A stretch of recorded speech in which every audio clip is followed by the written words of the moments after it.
7/2014 रोजी महाराष्ट्र राज्य येळ्ळूर ह्या फलक येळ्ळूर गावात लावल्याबद्दल 27/5/7/2014 रोजी जो घटना घडलेले त्यात एकूण 250 ते 300 माझं येळ्ळूर गावचे ग्रामस्थांच्यावर 7 गुन्हा नोंद करण्यात आले होते.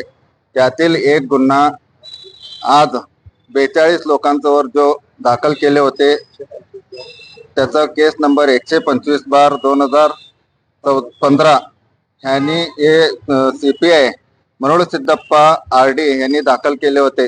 त्याची सुनावणी होऊन आज 42 लोक निर्दोष झाले.